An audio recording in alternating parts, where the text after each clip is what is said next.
culture, the kinship, the beauty, the energy.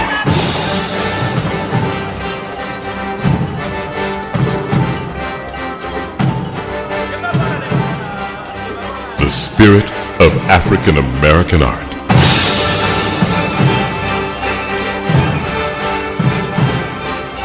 Connecting people with art. OctoberGallery.com.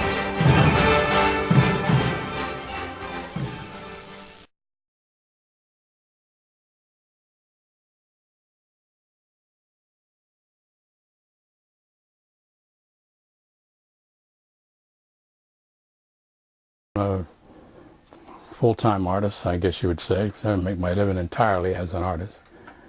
And I've been doing it since 1950. When I first started out, I was a comic book illustrator. So when you look at my work today, you won't see any evidence of the comic books I illustrated. But what you'll see is in there. You know, it's not exactly the comic book thing, but it is the design, it is the life. You have to be able to draw out of your head very well. But these are things that are full of life. And what you're looking at now is my latest abstract, which is part of my intelligent design series. These are called color energy. And the influence is Native American, Mexican, Caribbean, South America, the Aztecs, the Incas is all in there because we're all part of that same culture.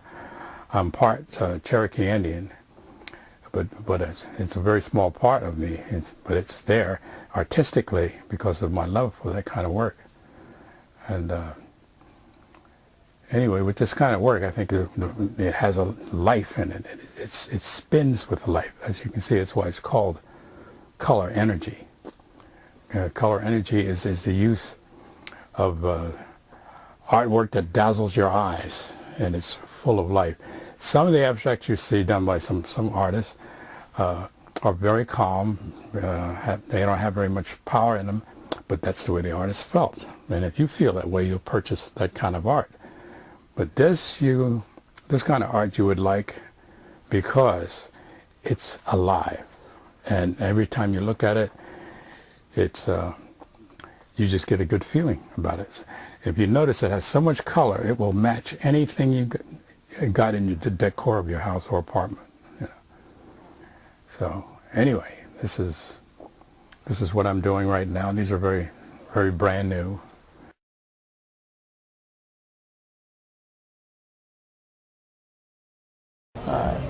My name's Aaron Reed. I'm from Albany, Georgia. I currently live in Atlanta. Right now I'm at the Baltimore Art Show, enjoying myself. I'm painting, working on the piece right now, working in acrylic. This piece right here is called The Lovers. And right now I'm pretty much adding on the layering process. I like to paint directly out of the tube. So I don't have any particular reason why I do that, but that's just the way I like to paint. I also use color pencils, all type of different things. This is my first year here, but I'm definitely enjoying the scene. So very surrounded around nice artists and good people, so it's just a good event, a good thing. So I'm just trying to get some work done and also show people exactly what I do. What medium do you use? I'm using acrylic right now. So it just depends on the piece, on what I normally use. So I use watercolor, color pencils, but this particular piece I'm using acrylic. Now, do you use oil at all? No oil. Okay. I use either color pencils or acrylic. Tell us why you like the acrylic better than the oil. Any particular reason? I like to work fast. Like I say, I'm painting out of the tube. With oil, you won't be able to do that. Because I like to just build up the colors, similar to how I would do it with color pencils, but just do it with paint. So this technique works best for me. Any particular themes that you prefer over others? I like sports. I do a lot of couples. I do family, Christian pieces for the most part. This is depicting family, love, sports. Those are the main ones. Did you play sports? Yeah, I played basketball at Valdosta State. I was a shooting guard for a couple of years, and then I became an artist. So right now I'm among one of the youngest artists in the that's traveling around right now. I'm 24 years old, so this is definitely a good time to start collecting from me.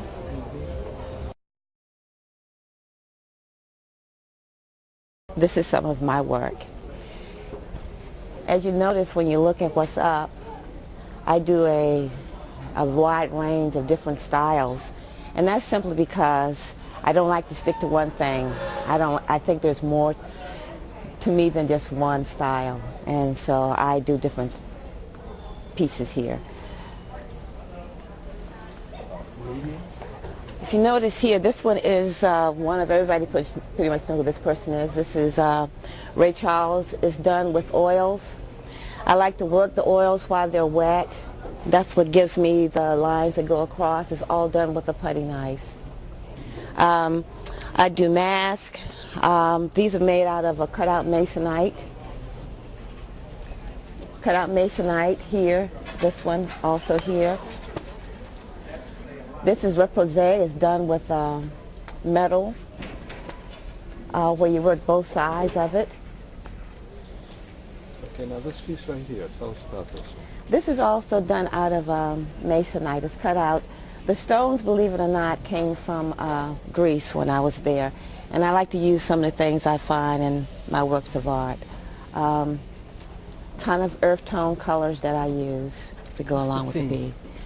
Actually, it's kind of a pickup of the African style or theme, pretty much.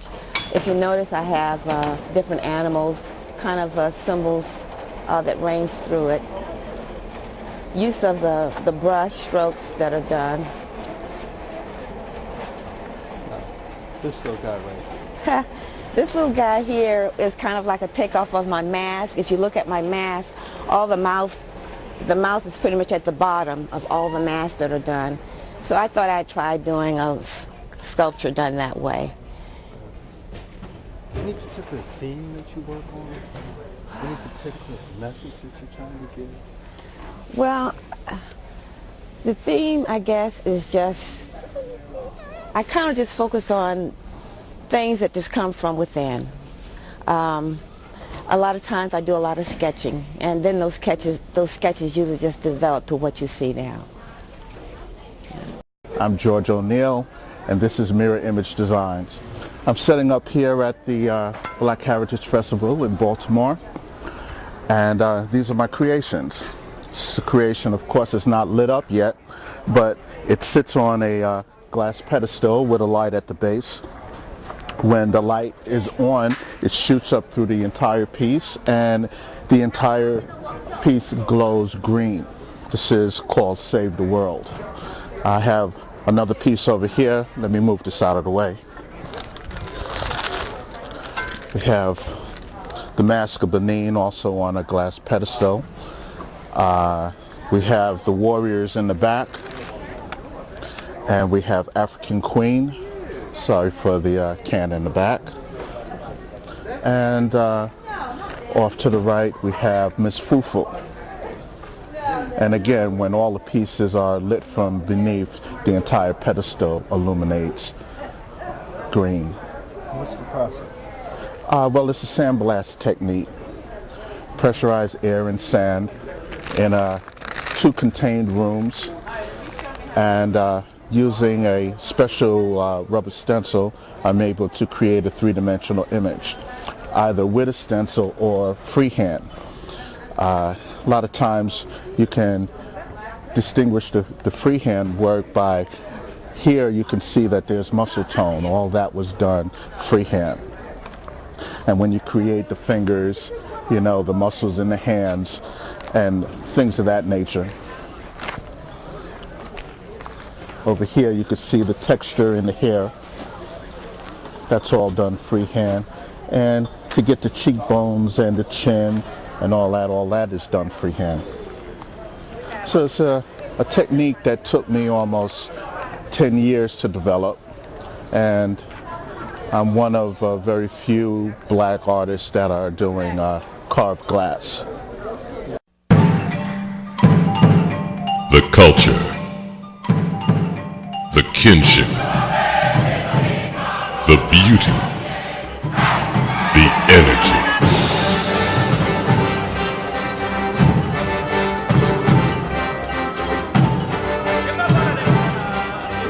The spirit of African American art.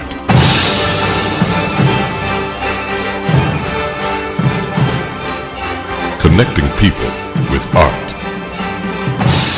OctoberGallery.com